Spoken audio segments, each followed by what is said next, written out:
नमस्कार दोस्तों।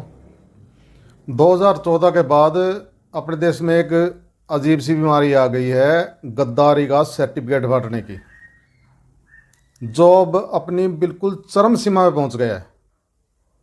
उसका मैं उदाहरण दूंगा मैं आपको। सबसे पहले गद्दार किसको बोला गया? नीरज चोपड़ा को, जो हमारे लिए ओलंपिक पदक भी लाता है। उसने उसके दोस्त, जो पाकिस्तानी दोस्त है, उसको इनवाइट कर लिया, तो उसको पता नहीं क्या क्या भाषा बोली गई उसके लिए। उसने जबकि स्पष्टीकरण दिया कि मैंने इनविटेशन उसको पहलगाम हमले से पहले दिया था और अब तो उसका आने का सवाल ही नहीं है। फिर उन्होंने हिमांशी नरवाल, जिसका पति पहलगाम में शहीद हुआ है, उसको कितनी भद्दी भद्दी गालियां दी गई, उसको भी देशद्रोही का सर्टिफिकेट बांटा गया।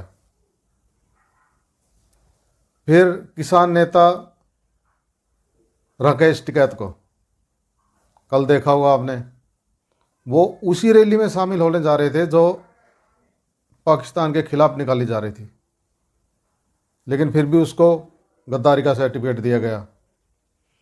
नंबर 4, नेहा राठौर एक कवित्री है और कवि का काम होता है सरकार की कमियां गिनाना। कभी कबीर जी, सूरदास जी, बिल्कुल उस टाइम तो राजशाही होते थे, जो गर्दन काटते भी देर नहीं लगाते थे। उस वक्त भी वो राजा के खिलाफ बोलते थे, लेकिन उनको कभी भी गद्दार का सर्टिफिकेट नहीं मिला, बल्कि उनको सम्मान मिलते थे।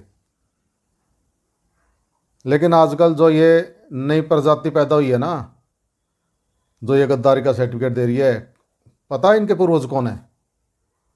वो है जो भारत छोड़ो आंदोलन के वक्त देश के नौजवानों को अंग्रेज़ों की सेना में भर्ती होने की सलाह दे रहे थे। अभी 2020 के बाद कम से कम 10 ऐसे आदमियों को पकड़ा गया है जो एक विशेष पार्टी या विशेष संगठन से संबंध रखते थे और वो पाकिस्तान के लिए जासूसी कर रहे थे।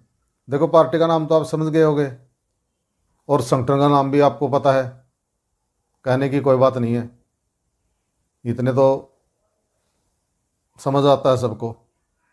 ये सर्टिफिकेट बांट रहे हैं देशद्रोही का, जिसके पूर्वज खुद गद्दार थे और ये खुद गद्दार हैं जो आतंकवादियों का जो मंसूबा है उसको आगे फैला रहे हैं।